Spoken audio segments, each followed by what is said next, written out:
Hello welcome, मैं हूं अरुण कुमार यादव और इस वीडियो में हम देखेंगे क्लास 8 की प्रश्नावली 8.3 के प्रश्न 1 से लेकर 4 तक का सॉल्यूशन। और इससे पहले की सभी वीडियोस के लिंक आपको इस वीडियो के डिस्क्रिप्शन में मिल जाएंगे, आप वहां से उनको देख सकते हैं।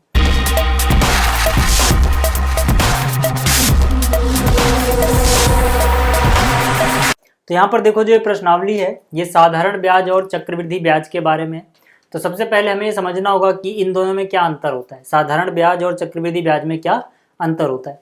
अब अंतर को समझने से पहले जो मैंने यहाँ पे टर्म्स लिखी हैं इनको किस चीज़ से सूचित किया जाता है ये आप याद कर लो, क्योंकि हम बार बार इतना बड़ा नहीं लिखेंगे। जैसे कि अगर हमें कहीं चक्रवृद्धि ब्याज लिखना होगा तो ये पूरा लिखने में टाइम लगेगा, तो हम सिंपली CI लिख देंगे, ठीक है। तो उससे आप समझ जाओगे चक्रवृद्धि की बात हो रही है। तो यहाँ पर देखो, जो मूलधन है उसको हम डिनोट करते हैं P से, इसको बोला जाता है प्रिंसिपल, ठीक है। तो डिनोट करते हैं P से। साधारण ब्याज को हम डिनोट करते हैं या सूचित करते हैं SI से, इसको बोला जाता है सिंपल इंटरेस्ट। चक्रवृद्धि ब्याज को हम डिनोट करते हैं CI से यानी कंपाउंड इंटरेस्ट। समय को T से यानी कि टाइम, मिश्रधन को A से यानी कि अमाउंट, और ब्याज की दर को R से, ठीक है। ज़्यादातर ब्याज की दर जो होती है वो प्रतिशत में दी जाती है, इसलिए मैंने इसके सामने प्रतिशत का निशान लगा दिया।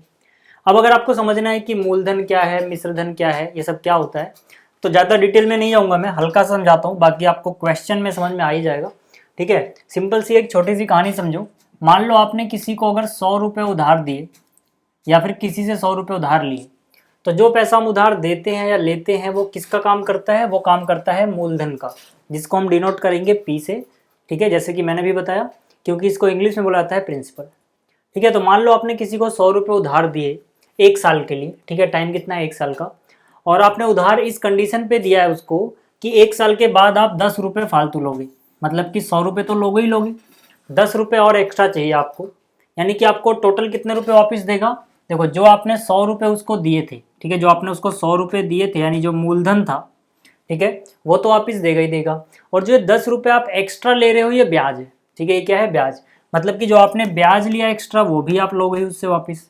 तो 100 रुपये आपने दिए थे जो कि मूलधन था, वो आपने वापस लिए 1 साल के बाद, और ब्याज मान लो 10 रुपये है, ठीक है, क्योंकि आप 10 रुपये एक्स्ट्रा ले रहे हो, तो आपने 10 रुपये एक्स्ट्रा लिए। तो 100 और 10 टोटल मिला के कितना आ गया, 110, ठीक है। टोटल मिला के कितना आया, 110, मतलब 1 साल के बाद आप 110 रुपये उससे वापस लोगे। यही मिश्रधन कहलाता है, यानी कि अमाउंट, ठीक है। मिश्रधन को हम क्या बोलेंगे, अमाउंट, यानी कैपिटल A से डिनोट करेंगे। तो देखो, ये जो चीज़ लिखी है मैंने, मिश्रधन बराबर मूलधन जमा में ब्याज, ये आप याद रखना, आपको समझ में भी आ गया होगा कि मिश्रधन का मतलब है जो हमने दिया था वो भी और जो हमें ब्याज मिला वो भी, दोनों को मिला के जो बनेगा वो मिश्रधन होगा। अब देखो, इस कहानी में मैंने सीधा सीधा बोल दिया कि ब्याज जो है वो 10 रुपये है, लेकिन क्वेश्चन में ऐसा नहीं होगा। क्वेश्चन में आपको परसेंटेज में दिया जाएगा कि इतने प्रतिशत के रेट से यानी कि दर से ब्याज लिया जाता है, तो वो आपको क्वेश्चन में समझ में आ जाएगा। फिलहाल आप ये सब बातें याद रखना, किसको किससे डिनोट करते हैं।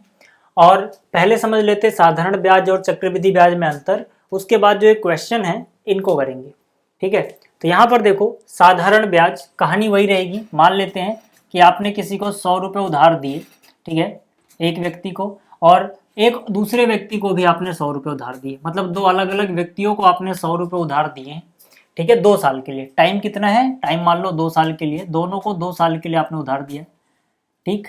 तो ये हो जाएगा प्रिंसिपल, ठीक है, दोनों ही केसेस में, क्योंकि प्रिंसिपल यानी कि मूलधन, ठीक है। तो मूलधन को हम किससे डिनोट करेंगे, P से। मैंने आपको भी बताया था कि जो हमारा मूलधन होगा उसको हम P से दर्शाएंगे। तो यहाँ पर आपने मान लो इस व्यक्ति को 100 रुपये उधार दिए, दोनों ही केस में जो ब्याज की दर है यानी कि R है, रेट बोलते हैं जिसको, वो है 10% वार्षिक, ठीक है। वो कितनी है, 10% वार्षिक, दोनों ही केस में, ठीक है। और वार्षिक रूप से ब्याज संयोजित होता है। तो यहाँ पर देखो, यहाँ पर भी 10% है और यहाँ पर भी 10% है। अंतर क्या है, अंतर ये है कि एक जगह पर है साधारण ब्याज और एक जगह पे है चक्रवृद्धि ब्याज। अब इन दोनों में क्या अंतर है वो बताता हूँ। अंतर ये है कि जब हम साधारण ब्याज की बात कर रहे हैं तो हम क्या करेंगे, अगर 2 साल के लिए उधार दिया है तो पहले साल भी जो ब्याज बनेगा वो 100 का 10% होगा, और दूसरे साल का भी जो ब्याज बनेगा वो इसी 100 रुपये का 10% होगा, ठीक है। मतलब कि जो मूलधन है वो वही रहेगा जो शुरू में था। लेकिन जब चक्रवृद्धि ब्याज की बात करेंगे तब क्या होगा, पहले साल तो इसी 100 का 10% निकाला जाएगा ब्याज, ठीक है।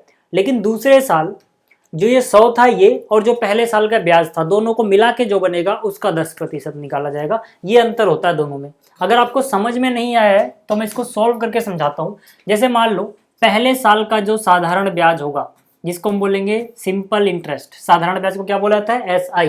पहले साल का है तो इसको मैं 1 से डिनोट कर रहा हूँ, ठीक है, एक लिख दिया इसके पाँव के पास, इसका मतलब है कि पहले साल का है। तो पहले साल का साधारण ब्याज कितना हो जाएगा, आपने दिए थे 100 रुपए और आप हर साल, वार्षिक का मतलब हो गया हर साल, कितने परसेंट ले रहे हो, 10%, यानी 100 का 10% आप ब्याज लोगे। ठीक है, तो 100 का 10% मतलब 10 रुपये होता है। इसको आप चाहो तो सोल्व कर सकते हो, 100 गुणा में 10/100। ठीक है, तो एक जीरो से ये गया, एक जीरो से ये गया। ठीक है, तो ये कितना आ गया, ये आ गया 10 रुपये। तो इसका मतलब क्या हुआ कि पहले साल का जो ब्याज आया वो 10 रुपये बना। अब क्योंकि यहाँ पे साधारण ब्याज है तो दूसरे साल का भी जो ब्याज होगा, क्योंकि यहाँ पे जो दर है वो 10% की है, तो 10% ही रहेगी और 100 रुपये का ही रहेगी। ठीक है ना, यानी 100 रुपये का 100 का 10% ही रहेगा ये। ठीक, तो यानी कि 100 का 10% अभी हमने निकाला, 100 का 10% कितना आएगा, 10 रुपये। यानी दूसरे साल का भी ब्याज कितना आ गया, दूसरे साल का भी जो ब्याज आया वो 10 रुपये आया। तो अगर मैं बोलूँ कुल ब्याज, ठीक है, कुल ब्याज कितना बना, कुल ब्याज को मैं बोल रहा हूँ SI। ठीक है, यहाँ पे 1 2 नहीं लिख रहा। तो कुल ब्याज किसके बराबर होगा, पहले साल में जो ब्याज मिला और दूसरे साल में जो ब्याज मिला। पहले साल में कितना ब्याज मिला, 10 रुपये, दूसरे साल में भी 10 रुपये, टोटल ब्याज कितना हो गया, 20 रुपये। ठीक है, ये कहानी कब की थी, ये कहानी थी जब हम ब्याज ले रहे हैं साधारण ब्याज के हिसाब से। ठीक है, लेकिन यहीं पे अगर ये चक्रवृद्धि ब्याज होता तब क्या होता, तब यहाँ पर देखो जो चक्रवृद्धि ब्याज होगा, ठीक है, ब्याज, ठीक है, अब मैं यहाँ पे पहले साल का ब्याज को I1 बोल रहा हूँ। ठीक है, पहले साल के ब्याज को I1 बोल रहा हूँ, या फिर आप CI1 ऐसे करके बोल सकते हो। ठीक है, तो यहाँ पर ये क्या हो जाएगा, पहले साल तो भाई 100 रुपये ही है, तो 100 का ही 10% लगेगा, 100 का ही 10%, 100 का 10% मतलब अभी हमने निकाला था 10 रुपये होगा। लेकिन दूसरे साल के लिए जो ये इसका मूलधन है वो बदल जाएगा। पहले साल के लिए मूलधन यहाँ पे 100 रहेगा, दूसरे के लिए नया मूलधन जो होगा उसे अगर मैं P2 बोलूँ तो देखो यहाँ पर दिए कितने रुपए थे, 100, पहले साल में ब्याज कितना मिला, 10 रुपये, तो अब कितना हो गया, 110। तो दूसरे साल का जो ब्याज होगा वो 10% तो होगा, लेकिन 100 का नहीं, यहाँ पर हमेशा 100 का ही 10% निकल रहा था। यहाँ पर अब इस 110 का, ठीक है, 110 का 10% निकाला जाएगा।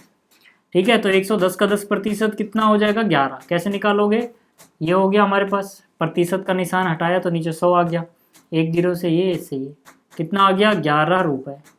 मतलब यहाँ देखो जो दूसरे साल का ब्याज है वो 11 रुपये है।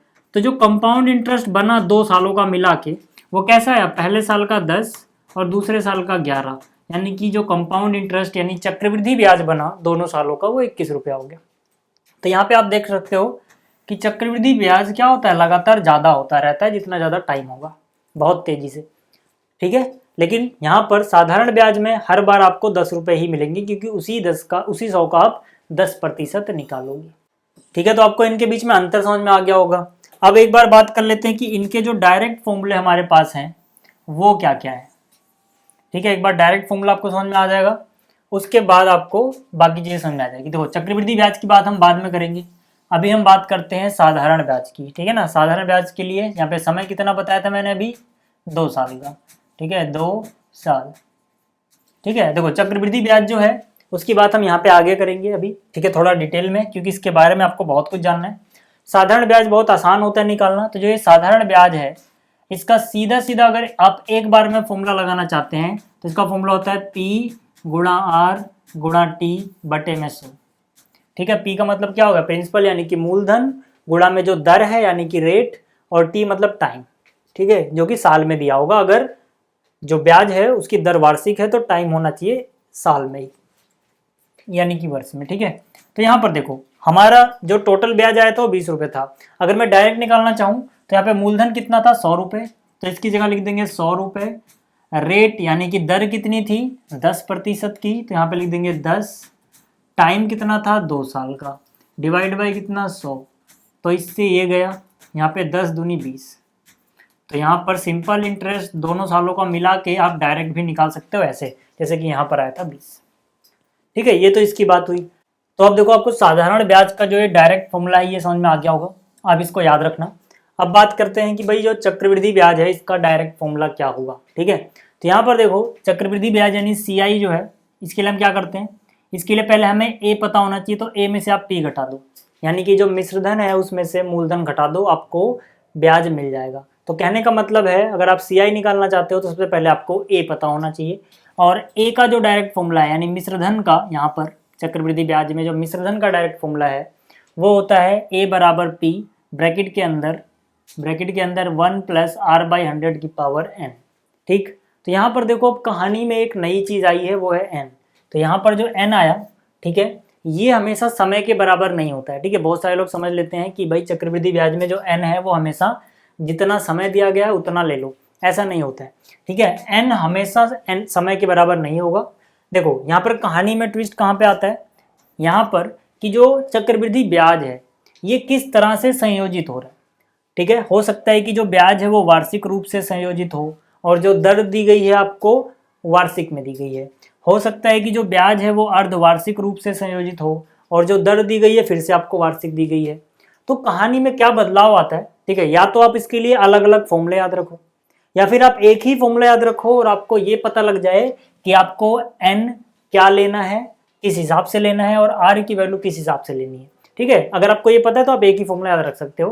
तो यहाँ पे मैं सिंपली समझाता हूँ। देखो, अगर ब्याज वार्षिक रूप से संयोजित हो और जो दर दी गई है वो वार्षिक दी गई है, तो यहाँ पे वार्षिक रूप में कोई बदलाव नहीं आएगा। मतलब जितने प्रतिशत वार्षिक दी गई है आप r की वैल्यू उतनी ले लो, 10% दी गई है r की वैल्यू 10 ले लो, 20% दी गई है r की वैल्यू 20 ले लो, कोई दिक्कत नहीं है अगर वार्षिक रूप से संयोजित हो रहा है तो।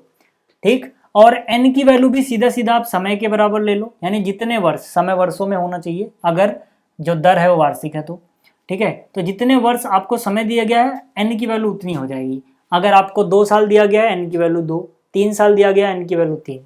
ठीक है, लेकिन कहानी में बदलाव आ जाएगा अगर वार्षिक के अलावा कुछ और है, अगर ब्याज अर्धवार्षिक रूप से संयोजित होगा। ठीक है, कैसे अर्धवार्षिक रूप से संयोजित होगा, तब क्या होगा, तब देखो जो n है, अब ये मान लो अगर 2 साल के लिए होगा तो 2 के बराबर नहीं होगा, तब ये क्या हो जाएगा, जो n होगा वो समय का डबल हो जाएगा। समय कैसे रहना चाहिए, वर्ष में रहना चाहिए। n क्या हो जाएगा, समय का डबल। और जो r है, मान लो अगर आपको 20% वार्षिक दिया गया था तो आप फॉर्मूले में r की वैल्यू क्या रखोगे, पहले उसको 2 से डिवाइड कर दोगे। यानी कि अगर आपको 20% वार्षिक दिया गया था और यहाँ पे अर्धवार्षिक रूप से संयोजित हो रहा है तो आप 20/2 यानी कि 10 लोगे वहां पे r की वैल्यू। तो कहने का क्या मतलब है, देखो कहने का ये मतलब है कि भाई वार्षिक रूप से संयोजित हो रहा है, अर्धवार्षिक रूप से संयोजित हो रहा है, या किसी और हिसाब से संयोजित हो रहा है, उसके हिसाब से यहाँ पर r और n की वैल्यू बदल जाएंगी। ऐसा क्यों होता है, एक बार इसको समझते हैं। मान लो अगर वार्षिक रूप से संयोजित हो रहा है तब बदलाव इसलिए नहीं आ रहा है क्योंकि आपको क्वेश्चन में हर एक साल के हिसाब से दिया गया है, तो जितने साल उतना n। ठीक है, यहाँ पर जो रेट दिया गया है, अगर 20% वार्षिक दिया गया है तो पूरे साल का दिया गया है, इसलिए कोई चेंज नहीं आएगा। लेकिन यहाँ पे मान लो आपको 20% वार्षिक दिया गया है, क्या दिया गया है, 20% वार्षिक।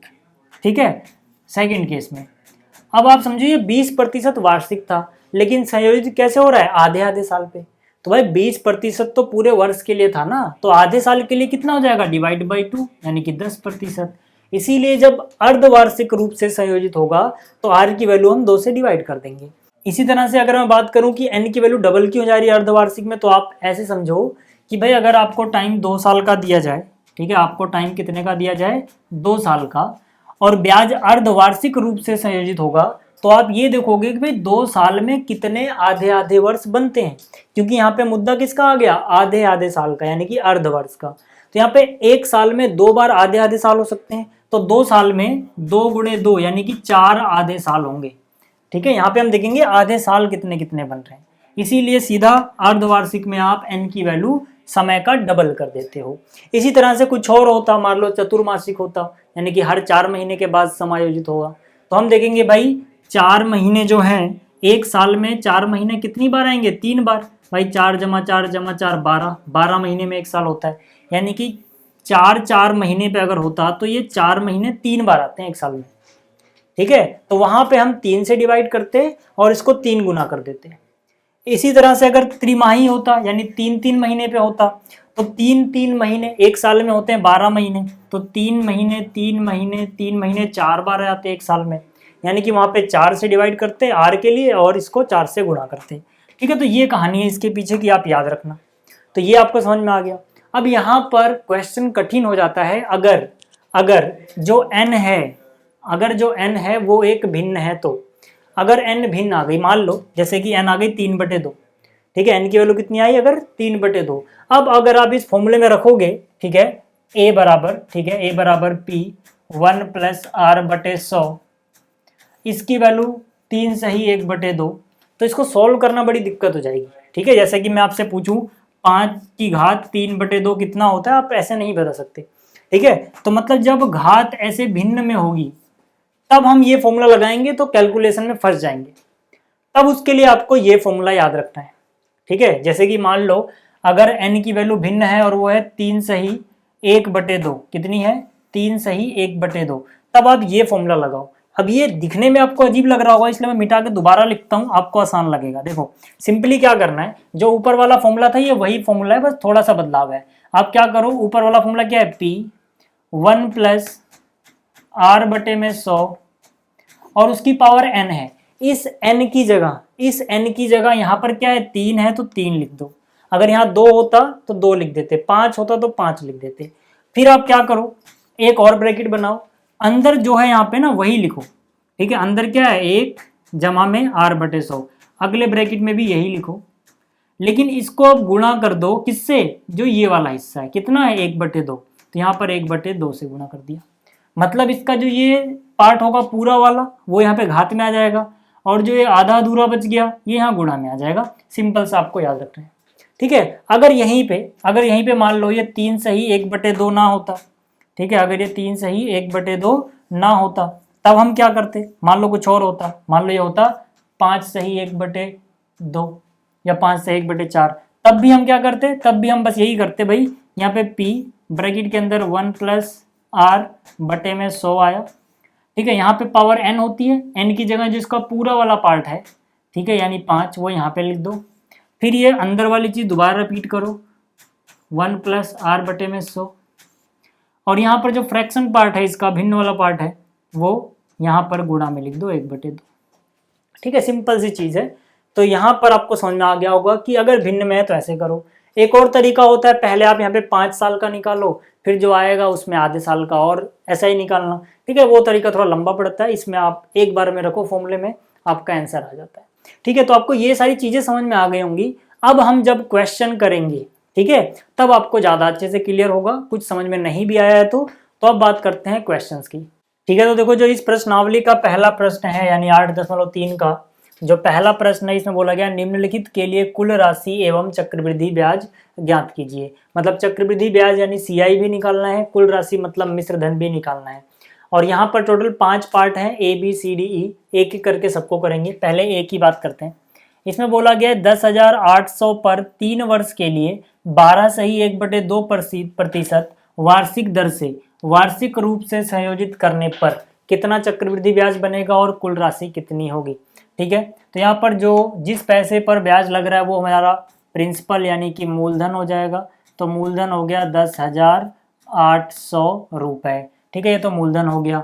यहाँ पर जो समय है, ठीक है, समय वो कितने साल का है, 3 साल का है, तो समय की वैल्यू हो गई 3 वर्ष। और जो यहाँ पे दर है ब्याज की यानी R है वो कितना है 12 सही 1/2% वार्षिक, 12 सही 1/2% वार्षिक है।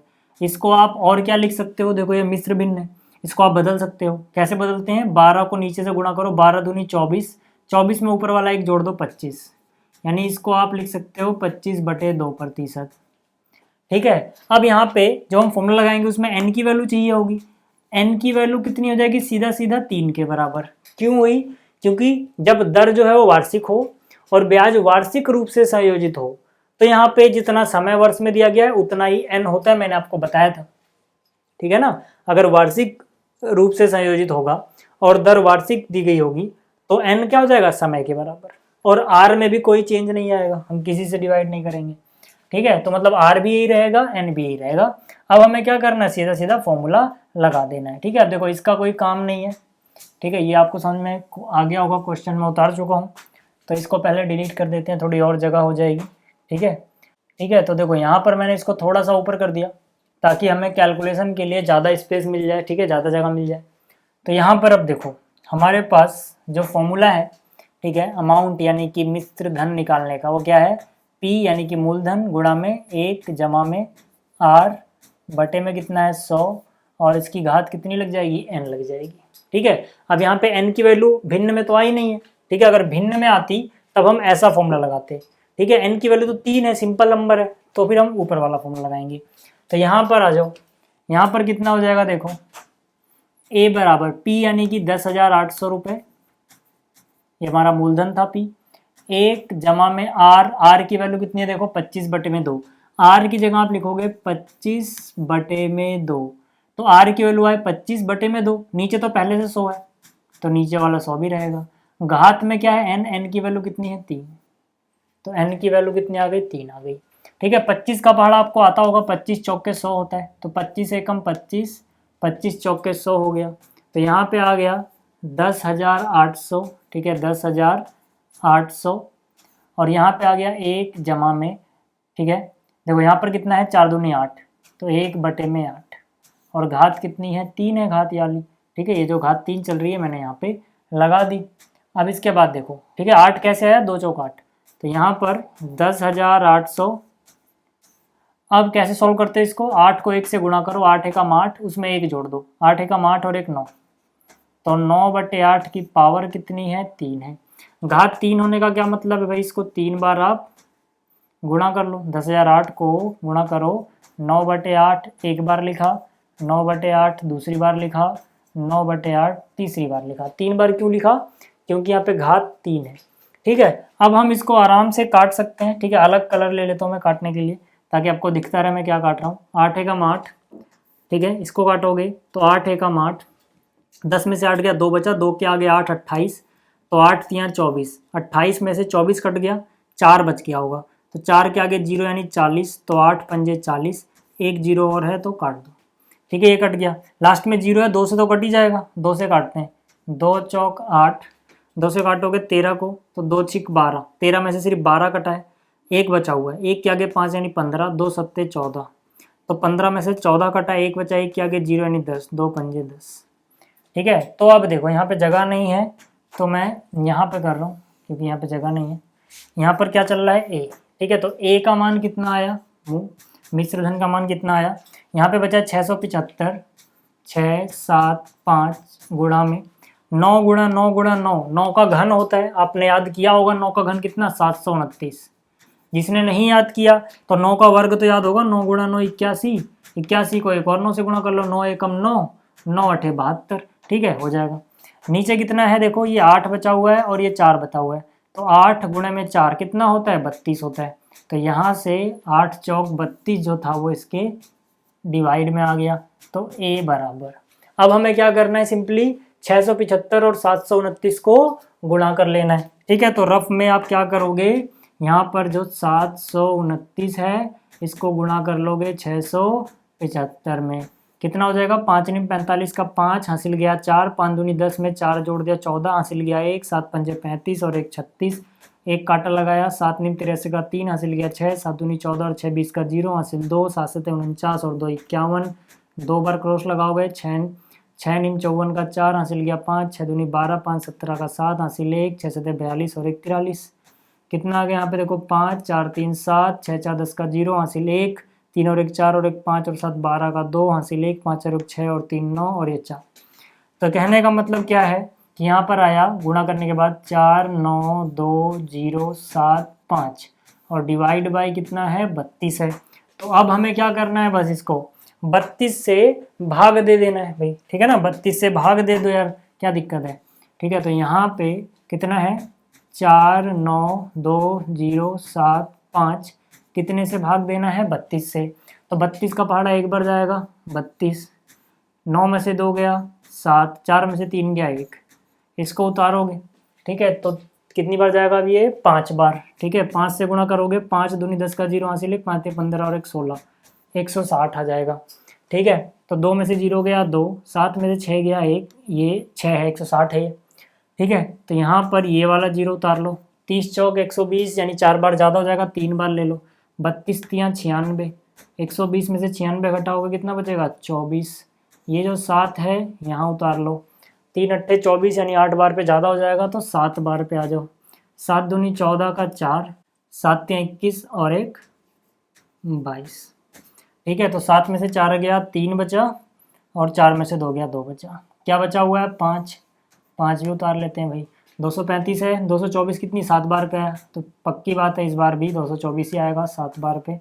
5 में 4 गया 1, 3 2 में से 1 बचा, तो यहाँ पे दशमलव लगाओगे 0 बढ़ा दोगे, 110 है तो कितनी बार जाएगा ये 3 बार, कितना बचेगा 96, घटाओगे तो कितना बच जाएगा 14, पॉइंट लगा है 0 लगा दो, 140 तो कितना जाएगा 32 का पहाड़ा, 5 बार तो ज़्यादा हो जाएगा यानी कि 4 बार, ठीक है। तो 4 दूनी 8, 4 तियाँ 12, ठीक है, यानी 4 बार जाएगा, छोड़ो हटाओ। तो यहाँ से कितना आ गया देखो, ए बराबर कितना आया 15377 यानी 15,377.34, तो ये हमारा आ गया, कितना आ गया हमारा ये 15,377.34 रुपये, ठीक है। ये हमारा आ गया मिश्र धन, यानी जो कुल राशि होगी उसे ही हम मिश्र धन बोलते हैं, वो तो है 15,377.34 रुपये। अब हमसे बोला गया था भैया ब्याज भी बताओ, तो मैंने आपको बताया था चक्रवृद्धि ब्याज यानी CI बराबर होता है मिश्र धन में से मूलधन घटा दो। तो मिश्र धन कितना आया है 15,377.34, मूलधन घटा दो, मूलधन कितना है 10,800, तो यहाँ से 10,800 घटा दो, ठीक है। आप सबको घटाना आता होगा दशमलव वाला, कैसे घटाओगे देखो, यहाँ पर है 15,377.34, इसमें से घटाना है 10,800, 10,800 के पास पॉइंट नहीं है, मतलब पॉइंट के बाद 0 लगा दो, कितना बच गया 4, 3.7, यहाँ पे 13 में से 8 गया 5, यहाँ पे 14 यानी कि 4, ठीक है। तो कितना आ गया देखो, यहाँ पर आ गया 4,577.34 रुपये ब्याज, ठीक है ना, चक्रवृद्धि ब्याज। तो यहाँ से आपको समझ में आ गया होगा जो इसका पार्ट ए था, ठीक है। तो ये था पार्ट ए, अब बात करते हैं पार्ट बी की, ठीक है। यहाँ पर देखो, अब देखो जो दूसरा पार्ट इसमें बोला गया रुपये 18,000 पर 2.5 वर्ष के लिए 10% वार्षिक दर से वार्षिक रूप से संयोजित करने पर, मतलब क्या है कि जो यहाँ पे मूलधन है वो हो गया हमारा 18,000 रुपये, ठीक है। जो समय है वो हमें बता दिया गया 2.5 वर्ष यानी कि 2 सही 1/2 वर्ष, और यहाँ पर जो दर है ब्याज की दर वो कितनी है 10% वार्षिक। तो यहाँ पर देखो वार्षिक रूप से संयोजित हो रहा है तो कोई बदलाव नहीं आएगा, यानी कि n की वैल्यू सीधा सीधा वही हो जाएगी जो समय है, तो n की वैल्यू हो गई 2.5 वर्ष, r की वैल्यू भी वही रहेगी जो दिया गया है। तो अब देखो क्या होगा, अब हमें फॉर्मूला कौन सा लगाना पड़ेगा, यहाँ पर फॉर्मूला हमें नीचे वाला लगाना पड़ेगा जो मैंने आपको बताया था ये वाला, क्योंकि यहाँ पे n की वैल्यू एक भिन्न के रूप में आ रही है।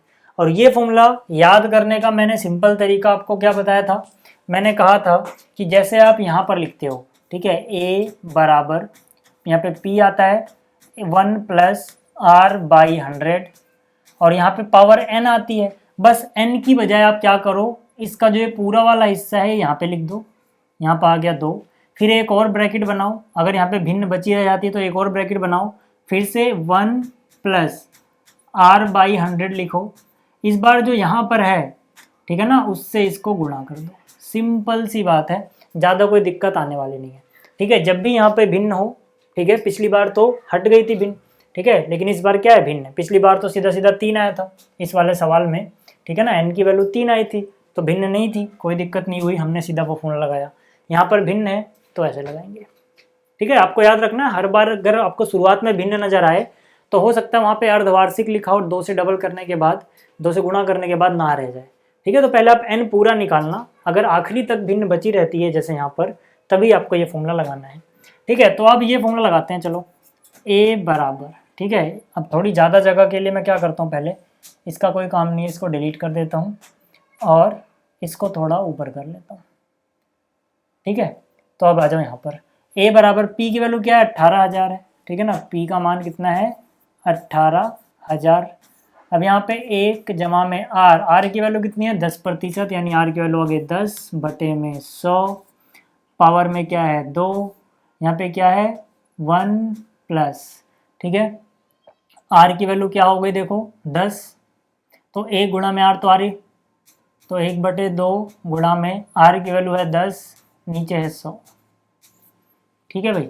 तो यहाँ से 1 0 से 1 0 कट गया, यहाँ कितना बचा 10,000, सॉरी 18,000, और यहाँ पर 1 0 से 1 0 गया, 10 गुणा में 1 10 और 1 11, 11/10 आ गया, ठीक है। घात 2 है, ठीक है, घात कितनी है 2, तो मैं यहीं पर क्या कर रहा हूँ 2 बार गुणा कर दे रहा हूँ, ठीक है ना। घात 2 थी इसलिए मैं 2 बार गुणा कर दिया, देखो 10 एकम 10 और 1 11/10 आता, घात 2 थी 2 बार कर दिया। तो यहाँ पर क्या बचा हुआ, 1 जमा में 1 गुणा 1 1 ही होगा, 10 गुणा में तो 20 हो जाएगा, ठीक है। तो अब यहाँ से कितना हो जाएगा देखो 18,000, ठीक है, 18,000, ठीक है। इसको क्या होगा, 11 गुणे 11 121 होता है, 10 गुणे 10 100 होता है, हालांकि आप डबल जीरो काट भी सकते थे। 20 एकम 20 और 1 21/20, ठीक है। तो यहाँ से 1 2 3 0 है, 1 2 3 0 कट गई, ठीक है। 2 एकम 2, 2 का पहाड़ा 9 बार 18, कितना हो गया, तो यहाँ पे 9 बचा है, गुणा में 121 है, तो हो गया 9 गुणा में 121, गुणा में कितना बचा हुआ है, गुणा में बचा हुआ है 21, ठीक है। देखो इनको आसानी से गुणा कर सकते हो आप, ठीक है। पहले 21 को इससे कर लो, 21 का पहाड़ा भले ही आपको पूरा ना आता हो, लेकिन यहाँ पे 21 का पहाड़ा 1 बार और 2 बार इतना तो आता ही होगा, ठीक है। तो 21 गुणा 1 कितना हुआ 21, हासिल गया 2, फिर 21 गुणा में 2 42, 42 में ये 2 जोड़ोगे 44, 44 का 4 हासिल गया 4, फिर 21 एकम 21 और जो हासिल 4 गया था 25, गुणा में कितना बचा हुआ है, गुणा में बचा हुआ है 9। अब 9 का पहाड़ा तो आपको आता ही होगा, ठीक है, 9 का पहाड़ा आपको आता होगा, कितना, 9 को 1 से गुणा करोगे 9 एकम 9, फिर 9 को 4 से करोगे 9 चौक 36 का 6 हासिल गया 3, फिर 9 को 5 से करोगे 9 पंजे 45 और हासिल 3 गया था 48 का 8 हासिल गया 4, 9 दूनी 18 में हासिल जो 4 गया था 22, ठीक है ना। सिंपल है, हर बार हमें रफ में गुणा करने की जरूरत नहीं है, छोटी मोटी आप ऐसे कर सकते हो, कोई दिक्कत नहीं। तो यहाँ से ए का मान, ठीक है, ए यानी कि जो मिश्र धन है, अलग से लिखता हूँ इसको ताकि अलग कलर में नजर आए, ठीक है। जो ए का मान है, ठीक है ना, यहाँ पे आप देखो ए है, ए का मान कितना आ गया 22,869, तो ए का मान आ गया 22,869 रुपए। तो ये तो कुल राशि हो गई, कुल राशि मतलब मिश्र धन को ए बोलते हैं, हमें कुल राशि पता लग गई। अब हमें क्या निकालना था, चक्रवृद्धि ब्याज किसके बराबर होगा, जो कुल राशि है उसमें से मूलधन घटा दो, ठीक है। तो मतलब मिश्र धन माइनस मूलधन, मिश्र धन कितना 22,869, माइनस में से कितना घटाना है, मूलधन कितना था 18,000। तो सीधा सीधा कर सकते हो यार, 22,000 में से 18,000 गया, 4,000 बचा और जो चीज़ फालतू है यानी कि 4,869 इसमें से घटाओगे तो ये हमारा चक्रवृद्धि ब्याज आ गया इतने रुपए, 4,869 रुपए, ठीक है। तो ये था पार्ट बी। अब बात करते हैं पार्ट सी की। देखो जो पार्ट सी है, ठीक है, इसमें भी ज़्यादा कुछ नहीं है, आसान है। इसमें क्या बोला गया है, 62,500 रुपये है, तो मतलब हमारा मूलधन हो गया 62,500 रुपये। टाइम दिया गया है 1.5 वर्ष, यानी कि जो समय है, समय वो कितना है 1 सही 1/2 वर्ष। अब यहाँ पे के लिए 8% वार्षिक दर है, तो मतलब आर की वैल्यू हो गई 8%। लेकिन कहानी में ट्विस्ट है, क्या कहानी में ट्विस्ट है भाई, अर्धवार्षिक रूप से संयोजित किया जाता है। मैंने आपको बताया था जब अर्धवार्षिक रूप से संयोजित होगा तो आप आर की वैल्यू जो भी दी गई है उसको आधा कर दोगे, 8/2, यानी कि आपको आर की जगह क्या रखना है 4%, ठीक है। देखो, और जो समय है, समय कितना है 1 सही 1/2, इसको आप लिख सकते हो 2 एकम 2 और 1 3/2 भी लिख सकते हो, ठीक है। हमें जगह नहीं है, सही से लिखता हूँ मैं इसको। समय कितना था 1 सही 1/2, इसको आप लिखो 2 एकम 2 और 1 3/2 वर्ष, तो अब यहाँ पे n जो होगा वो क्या होगा, 2 गुणा में समय, 2 गुणा में समय, क्योंकि अर्धवार्षिक है तो हर एक साल में 2 बार आ जाएगा आधा आधा साल, यानी 2 से गुणा करना है। r को 2 से भाग, यहाँ पे 2 से गुणा, मैंने आपको बताया था। ठीक है, ये कट गया, कितना आया 3 वर्ष। तो शुरुआत में तो ऐसा लग रहा था जैसे भिन्न है, बट जब हमने 2 से गुणा किया तो कट गई। ठीक है, अगर आप भूल गए हो तो एक बार आपको याद दिला दूं मैं यहाँ पर। ठीक है, यहाँ पर देखो मैंने आपको दिखाया था कि भाई यहाँ पर अगर अर्धवार्षिक होगा तो जो समय दिया गया है उसको डबल कर दो तब n आएगा, और जो परसेंटेज में दिया गया है r उसको डिवाइड कर दो 2 से अर्धवार्षिक में। तो यहाँ पर हमारे सवाल में यही हो रहा है, अर्धवार्षिक था 8% दिया था, लेकिन अर्धवार्षिक है तो आधे साल के लिए 4% रह जाएगा, क्योंकि 8% पूरे साल के लिए था। इसी तरह से यहाँ पे अर्धवार्षिक रूप से संयोजित हो रहा है, तो मतलब क्या, हर एक साल में 2 बार आता है आधा आधा साल, तो मतलब कि n को डबल लेंगे जो टाइम है उसका। ठीक है, अब देखो n भिन्न तो रहा नहीं, हमें तो पहले लगा था भिन्न है, तो भिन्न नहीं रहा, अब सिंपली फॉर्मूला लग जाएगा। ठीक है, अब तो हम सीधा सीधा यही फॉर्मूला लगा सकते हैं, क्या, यहाँ पे आएगा p 1 + r बटे में 100 की पावर n। ठीक है, अगर भिन्न रहता तो कोई दिक्कत होती, भाई 2 से कटने के बाद ये भिन्न रहा नहीं। ठीक, तो अब आ जाओ, फिर से क्या करते हैं, इसका कोई काम नहीं है, इसको मिटा देते हैं और एक बार इसको थोड़ा ऊपर कर लेते हैं ताकि थोड़ी ज़्यादा जगह मिल जाए। ठीक है, अब आ जाओ, अब देखो यहाँ से मिश्र धन बराबर P कितना है, 62,500। ठीक है, और यहाँ पे क्या है, 1 जमा में r की वैल्यू 4 आई है। ठीक है ना, क्योंकि 8 दी गई थी, अर्धवार्षिक है तो उसका आधा ही लेंगे, डिवाइड बाई 100। n की वैल्यू यहाँ पर अब 3 आ गई है, n की वैल्यू कितनी आ गई है, 3 आ गई है, क्योंकि n यहाँ पर डबल होगा जो टाइम था उसके, क्योंकि अर्धवार्षिक है। तो यहाँ से कितना हो जाएगा, देखो 4 से काट लो पहले, तो 4 एकम 4, 4 से काटा तो आया 25, तो हो जाएगा 62,500। अंदर क्या बचेगा, देखो 25 गुणा में 1, 25 में ये जो 1 जोड़ा, ठीक है, देखो ये बचा हुआ, ये 1 बटे में 25 ये बचा है ना, तो यहाँ से 25 एकम 25 और 1 ही है, 26 हो गया, सीधा सीधा क्या लिख दो, 26 बटे 25, तो सीधा हो गया ये 26 बटे 25। घात कितनी है, 3 है। ठीक है, जो घात 3 है, आप क्या काम करो, ठीक है, एक स्टेप कम हो जाएगा, 3 बार गुणा में लिख दो सीधा सीधा, घात 3 है ना भाई, तो हम क्या करेंगे, 3 बार गुणा में लिख देंगे और क्या। ठीक है, घात 3 का काम खत्म। अब देखो यहाँ पर ये सवाल की कैलकुलेशन आसान है, आपने बहुत बार पढ़ा होगा कि जो 25 का वर्ग होता है, यानी कि 25 गुणा 25, ये 625 आता है। 25 का वर्ग तो सबको याद होता है लगभग लगभग, नहीं याद है तो अभी याद कर लो, 25 गुणा 25 625, बहुत जगह काम आता है। तो मतलब कि अगर मैं ये वाला 25 और ये वाला 25 गुणा करता तो 625 आता, तो मतलब 625 से 625 काट दिया। भाई इनको आप 25 गुणे 25 देखो, या फिर ऐसे समझ लो 25 गुणा 25 625 लिखा हुआ है, 625 से 625 का पहाड़ा एक बार गया, क्योंकि यहाँ पर ऊपर भी 625 था, कट गया तो डबल जीरो है तो डबल जीरो लगा दी। फिर यहाँ पे 25 एकम 25, 25 चौके 100। ठीक, तो यहाँ पर क्या क्या बचा हुआ है, 4 गुणा में 26 गुणा 26 गुणा 26। ठीक है, तो 26 गुणा 26 गुणा 26 आप कर लेना रफ में।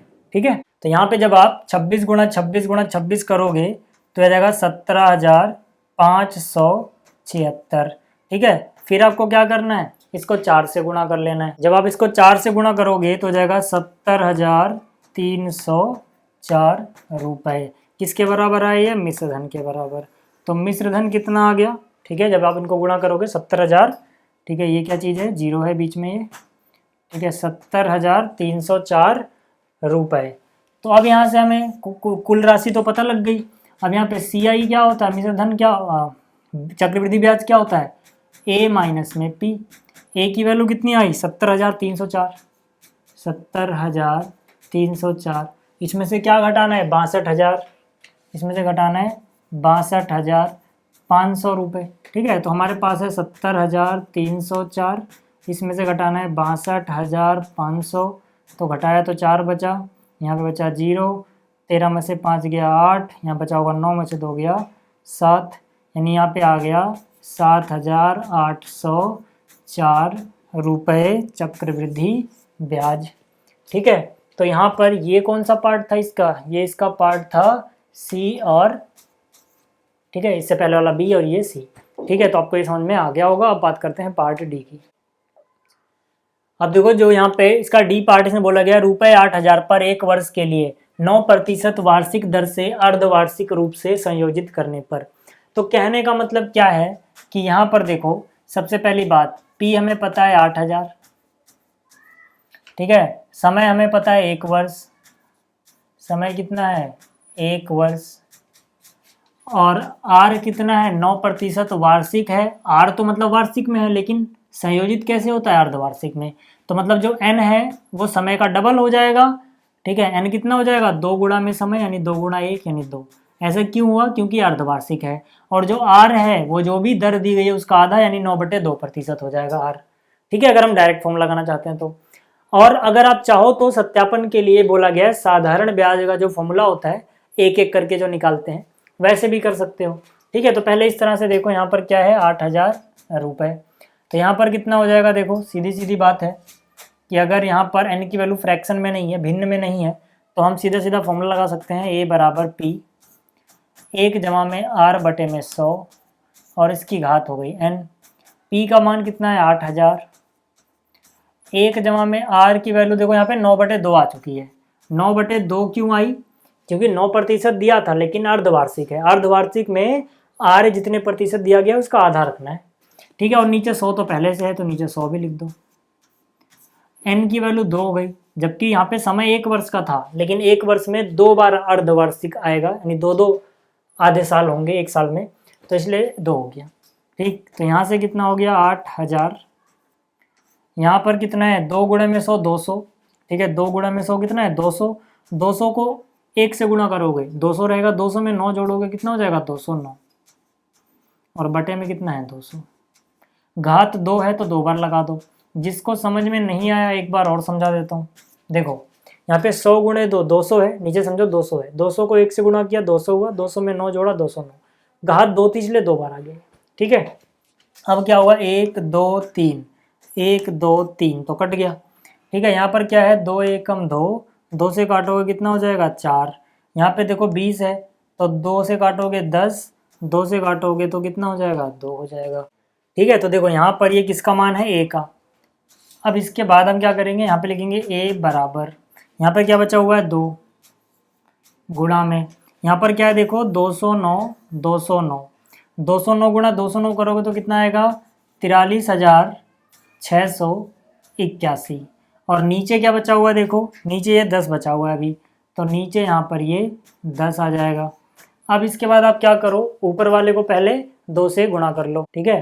तो यहाँ पर इसको जब 2 से गुणा करोगे तो कितना हो जाएगा 87,362, और नीचे 10 है तो मतलब 1 के पास दशमलव लगा दो, और नीचे 10 है मतलब इधर से 1 अंक के बाद दशमलव लगा दो, ठीक है। यानी कि ये हो जाएगा 8,736.2 रुपये, ठीक है। तो ये हमारा आ गया मिश्र धन, ठीक है। इसके बाद हमारा क्या हो जाएगा चक्रवृद्धि ब्याज, ए में से पी घटा दोगे, ए क्या है हमारा 8,736.2, इसमें से प्रिंसिपल यानी कि मूलधन 8,000 था, 8,000 घटाओगे तो कितना हो जाएगा 736.2, चाहो तो जीरो भी लगा सकते हो क्योंकि 2 डिजिट तक रखते हैं, ठीक है, इतने रुपए। तो ये हमारा आ गया ब्याज, ठीक है। तो आपको ये समझ में आ गया होगा। आप चाहो तो सत्यापित कर सकते हो, जरूरी नहीं है, यहाँ पे बोला गया कर सकते हैं मतलब मर्जी है तो करो नहीं तो नहीं करो, ठीक है, ऐसा कोई कंपलसरी नहीं है, तो मैं नहीं कर रहा, ठीक है। आपको ये समझ में आ गया होगा डी पार्ट। ई पार्ट आप खुद कर लेना, अब हम करेंगे सीधा क्वेश्चन नंबर 2, ठीक है ना। पार्ट ई आप खुद कर लेना, अब तक आपको इतना समझ में आ गया होगा। क्वेश्चन 2 की बात करते हैं। तो यहाँ पर देखो जो प्रश्न 2 है इसमें बोला गया कमला ने एक स्कूटर खरीदने के लिए किसी बैंक से 26,400 रुपये 15% वार्षिक दर से उधार लिए, जबकि ब्याज वार्षिक संयोजित होना है। 2 वर्ष और 4 महीने के अंत में उधार चुकता करने के लिए उसे कितनी राशि का भुगतान करना होगा। मतलब क्या है कि एंड में टोटल कितना उसे देना होगा ये बताना है, मतलब मिश्र धन हमें बताना है, ए की वैल्यू हमें फाइंड आउट करनी है। तो यहाँ पर क्या हो गया देखो, हम बोल सकते हैं कि जो यहाँ पर, ठीक है, हम बोल सकते हैं कि जो यहाँ पर हमारा मूलधन है यहाँ पर, ठीक है, वो उतना ही होगा इतना उसने उधार लिया है। तो मूलधन यानी पी की वैल्यू हो गई 26,400 रुपये, ठीक है। और क्या बोला गया जो रेट है यानी दर है जो वो 15% है वार्षिक। आर मतलब दर यानी कि रेट जो है वो कितना है 15% वार्षिक है। और जो समय है यानी कि टाइम, वो कितना दिया गया है, देखो 2 वर्ष और 4 महीने। ये दिया गया है 2 वर्ष पूरे और 4 महीने हैं। 4 क्या है, महीने।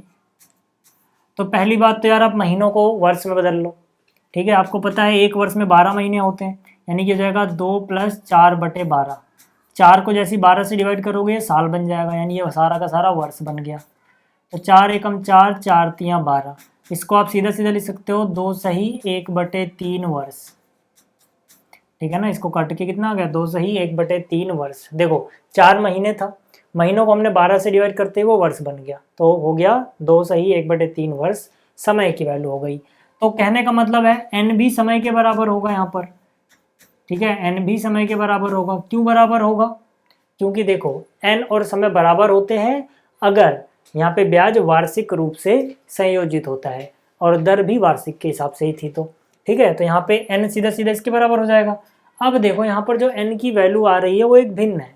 वो क्या है, एक भिन्न है। तो यार सिंपल सी बात है, जब ये भिन्न होगी तो अब हम जो फॉर्मूला लगाएंगे वो थोड़ा अलग होगा, ठीक है। वो क्या होगा, सिंपली हम क्या फॉर्मूला लगाते हैं, ये वाला r/100 की पावर n। लेकिन अब n क्या है, n भिन्न है। मैंने कहा था जब n भिन्न हो, ठीक है, मैंने क्या कहा था कि भाई जब n एक भिन्न होगा तो आप ये लिख के यहाँ पर जो पूरी चीज़ है वो इसके सर पे लिखोगे, फिर यही ब्रैकेट दोबारा बनाओगे, सेम चीज़ लिखोगे 1 जमा में r/100, लेकिन इसको गुणा कर दोगे जो यहाँ पे भिन्न आ रही है, ठीक है। इसके अलावा कितना 1/3, यानी 1/3 से इसको गुणा करोगे, ठीक है। ये सब मैंने आपको बताया है शुरुआत में इस वीडियो के। तो अब आ जाओ, इसके बाद हम क्या कर सकते हैं, यहाँ पर हो गया a बराबर, p का मान कितना है 26,400, 1 जमा में r की वैल्यू है 15% बटे में 100, घात है 2, 1 जमा में 1/3 गुणा में r यानी 15 बटे में है 100, ठीक है। अब देखो इसके बाद हम क्या कर सकते हैं, यहाँ पर जो कट रहा पहले काट लो। 5 का पहाड़ा 3 बार पड़ा 15 आया, 5 का पहाड़ा 2 बार 10, 1 0 तो एक और, यानी कि 3 एकम 3 यहाँ पे कट जाएगा, 3 पंजे 15, 5 से काटोगे 5 एकम 5, फिर से काटोगे फिर से 20 आ जाएगा। तो क्या क्या बचा यहाँ पर ये चीज़ बाहर बची हुई है, 20 एकम 20 जिसमें 3 जोड़ोगे 23 हो जाएगा, बटे में कितना है 20, और घात कितनी बची है 2। यहाँ पर क्या देखो 1 जमा में, ठीक है, यहाँ पर 1 गुणा 1, यहाँ पर भी 1 बचा है, यहाँ पर भी 1 बचा है, तो 1 गुणा 1, ऊपर तो 1 बचा है, नीचे 1 गुणा में 20 है, ठीक है। तो यहाँ से देखो कितना हो जाएगा, यहाँ से पहले तो a बराबर 26400 गुणा में 23 बटे में 20 2 बार लिख दो, ठीक है ना। क्यों, क्योंकि यहाँ पे घात 2 है, तो 23 बटे 20 2 बार आ जाएगा। इसके अलावा यहाँ पर 20 एकम 20 और 1 यानी कि 21 बटे में 20 हो जाएगा, ठीक है, ठीक है। अब इसके बाद देखो क्या करेंगे, इसके बाद काट लेते हैं अलग कलर से। देखो 1 0 से ये 1 0 गया, इस 1 0 से 1 0 गया, फिर 2 से काटोगे 2 एकम 2, 2 एकम 2, 2 तियाँ 6, 2 दूनी 4, फिर 2 एकम 2, इसे काटोगे 2 छिक 12, 13 में से 12 गया, 1 बचा, 1 के आगे 2, 2 छिक 12, फिर 2 से काटोगे 10 हो जाएगा, 2 से काटोगे 33 हो जाएगा। जो चीज़ बची है मैं यहाँ पे लिख रहा हूँ, ठीक है। a का मान कितना हो जाएगा, देखो a बराबर 33 तो यहाँ पे बचा हुआ है, गुणा में 23 गुणा 23 आप कर सकते हो, 23 गुणा 23 529 होता है, स्क्वायर याद होगा, वर्ग याद होगा आपको 23 का, ठीक है। तो 23 गुणा 23 हो गया 529, गुणा में कितना बचा हुआ है 21, बटे में कितना बचा हुआ है, बटे में बचा हुआ है 10, ठीक है। तो जब आप देखो इनको गुणा करोगे इन तीनों को तो आपको क्या मिलने वाला है, तो आपको मिलेगा 366597। अब यहाँ पे 10 से डिवाइड करोगे मतलब एक के बाद पॉइंट लगा दो, मतलब कि जो उसे बैंक को चुकाने होंगे पैसे वो कितने हैं 36,659.7 रुपये, ठीक है। तो इतना उसे चुकाना होगा, ठीक है। तो ये था प्रश्न 2। अब बात करते हैं प्रश्न 3 की। देखो अब देखो जो प्रश्न 3 है इसमें बोला गया फैबिना ने 12,500 3 वर्ष के लिए 12% वार्षिक दर से साधारण ब्याज पर उधार लिए और राधा ने उतनी ही राशि उतने ही समय के लिए 10% वार्षिक दर से चक्रवृद्धि ब्याज पर उधार ली, जबकि ब्याज वार्षिक रूप से संयोजित होता है। किसे अधिक ब्याज का भुगतान करना है और कितना अधिक करना है। ठीक है, तो यहाँ पर दो केस बनेंगे। पहला बनेगा फैबिना का। ठीक है, तो पहले फैबिना की बात कर लेते हैं। ठीक है, मैं यहाँ पे लिख रहा हूँ फैबिना के लिए, फैबिना के लिए। ठीक है, फैबिना के लिए जो मूलधन है उसे मैं बोल रहा हूँ P1, हालांकि दोनों में मूलधन तो बराबर ही है। ठीक है, तो यहाँ पर कितना है 12,500। ठीक है, 12,500 इसने भी उधार लिए थे, उसने भी इतने लिए थे। पहले बात करेंगे इसकी, फिर उस पर जाएंगे। ठीक है, तो भाई जो फैबिना है इसने कितने टाइम के लिए लिया, मतलब टाइम की वैल्यू हो गई 3 साल। ठीक है, टाइम कितना है 3 साल या 3 वर्ष। और जो यहाँ पे दर है यानी कि R, वो की वैल्यू कितनी है 12% है। दर क्या है 12%। तो यहाँ पे तो साधारण ब्याज है। ठीक है, तो साधारण ब्याज जो होता है उसका सीधा सीधा फॉर्मूला बताया था, P गुणा में R गुणा में T बटे में 100। ठीक है ना, तो यहाँ पर साधारण ब्याज हमें पता लग गया, क्योंकि जो फैबिना है इसने साधारण ब्याज पे लिया है। तो यहाँ से P की वैल्यू कितनी है 12,500, रेट कितना है 12%, टाइम कितना है 3 साल का, बटे में कितना है 100। ठीक है, तो 1 2 जीरो हो गया। ठीक, तो यहाँ से अब हमें क्या करना है, इनको गुणा कर लेना है। यहाँ से कितना बचा है 125 गुणा में 12 गुणा में 3 करोगे कितना हो जाएगा 36। तो यहाँ से हम क्या करेंगे 125 को 36 से गुणा कर लेंगे, हमें क्या पता लग जाएगा, साधारण ब्याज पता लग जाएगा। ठीक है, तो जब आप इनको गुणा करोगे तो हो जाएगा 4,500 रुपये। यानी कि भाई जो फैबिना का केस था जहाँ पे साधारण ब्याज लग रहा है वहाँ 4,500 रुपये है। ठीक है, जैसे हमें एक का पता लगा, आप केस 2 की बात करते हैं भाई। ठीक है, जो केस 2 है यानी राधा वाला केस। ठीक है, तो यहाँ पे हम लिखेंगे राधा के लिए। ठीक है, राधा के लिए। ठीक है, P तो सेम ही है। ठीक है, जो P है यानी मूलधन है वही उसके लिए भी वही है, क्योंकि इसने भी उतनी ही राशि उधार ली है। ठीक है, समय भी सेम है, यानी कि जो टाइम है वो भी इसके लिए 3 वर्ष है। लेकिन यहाँ पर जो R है वो अलग है, इसने 10% के हिसाब से लिया है। ठीक है, और यहाँ पे बात हो रही है चक्रवृद्धि ब्याज की। जो राधा ने पैसे उधार लिए हैं वो चक्रवृद्धि ब्याज के हिसाब से लिए हैं। अब यहाँ पे वार्षिक है। ठीक है, जो ब्याज संयोजित होता है ये वार्षिक संयोजित होता है, मतलब जितना T है उतना ही N होगा। N की वैल्यू 3 हो गई, टाइम के बराबर होगा। तो यहाँ से आप सीधा सीधा पहले A निकालोगे, क्योंकि डायरेक्ट यहाँ पे ब्याज का फॉर्मूला नहीं है हमारे पास। तो पहले हम A निकालेंगे। A क्या हो जाएगा P1 प्लस में R बटे में 100 पावर N, क्योंकि पावर N सिंपल नंबर है 3, तो कोई दिक्कत नहीं है। तो यहाँ से A कितना हो गया 12,500, यहाँ पे हो गया 1 प्लस R की वैल्यू कितनी है 10 बटे में 100, N की वैल्यू है 3, एक जीरो से एक जीरो कट गया। तो यहाँ से A बराबर कितना है 12,500, 10 एकम 10 और 1 11, तो 11 बटे में कितना 10 है, लेकिन पावर 3 है तो इसको आप 3 बार लिख सकते हो। ठीक है, इसको आप 11 बटे 10 3 बार लिख सकते हो। तो 1 2 जीरो से तो 2 जीरो काट दो। ठीक है, तो कितना हो जाएगा A बराबर, यहाँ बचा 125 गुणा में 11 गुणे 11 गुणे 11, तो 11 गुणे 11 गुणे 11, 11 का क्यूब होता है 1331। नीचे कितना बचा हुआ है 10 बचा है, तो 125 को 1331 से गुणा करके क्या करना है 10 से भाग दे देना। ठीक है, तो यहाँ पर जब इसको गुणा करोगे तो हो जाएगा 166,375। नीचे 10 है तो एक के बाद पॉइंट लग जाएगा। ठीक है, मतलब कि ये भाई जो आया है ये मूलधन है, याद रखना ये ब्याज नहीं है, ये कितना है मूलधन है। अब देखो जगह नहीं है तो मैं क्या कर रहा हूँ, मैं यहाँ पर जगह बनाने के लिए इसको मिटा रहा हूँ। ठीक है, क्योंकि देखो हमें क्या मतलब है, हमें तो ब्याज से मतलब है। ठीक है ना, और ब्याज हमें पता है कितना आया है 4,500 फैबिना के केस में। ठीक है, तो मैं यहाँ पे लिख दे रहा हूँ अलग से ताकि हमें याद रहे बस कि भाई जो फैबिना का केस था इसमें सिंपल इंटरेस्ट आया था 4,500 रुपये। ठीक है, अब जगह बन जाएगी, थोड़ी कंपेयर तो करना है। अब इसको मिटा देता हूँ। ठीक है, अब देखो यहाँ पर अमाउंट पता लग गया। अभी जो ये केस चलेगा ये राधा वाला चलेगा। ठीक है, जो पीले से लिख रहा हूँ मैं, ये राधा वाला ही केस चल रहा है यहाँ पर। देखो अब यहाँ पर हमें पता है A, हमें निकालना है कंपाउंड इंटरेस्ट राधा के केस में, जो कि हो जाएगा A माइनस में P। ठीक है, तो अमाउंट कितना आया 16,637.5 रुपये, और उधार कितना लिया था 12,500। ठीक है, तो हम क्या करेंगे, इसमें से घटा देंगे भाई, सिंपल सी बात है। तो घटा देते हैं चलो रफ में, 16,637.5 और यहाँ पे क्या है 12,500। यहाँ पे दशमलव नहीं है तो दशमलव के बाद 0 लगा लो यार। ठीक है, ये हो गया 5, ये हो गया 7, दशमलव के नीचे दशमलव, ये हो गया 3, 6 में से 5 गया 1, 6 में से 2 गया 4, कितना बच गया 4, 1, 3, 7.5। ठीक है, ठीक है। तो देखो यहाँ से आपको ये समझ में आ गया होगा कि ये चक्रवृद्धि ब्याज आया है और ये किसके लिए है, राधा के लिए। ठीक है, और यहाँ पर जो 4,500 था ये किसके लिए था, ये था फैबिना के लिए। हमसे पूछा गया है किसने ज़्यादा दिया और कितना, तो हम बोलेंगे भाई फैबिना ने ब्याज दिया है 4,500, जबकि राधा ने दिया है 4,137.5।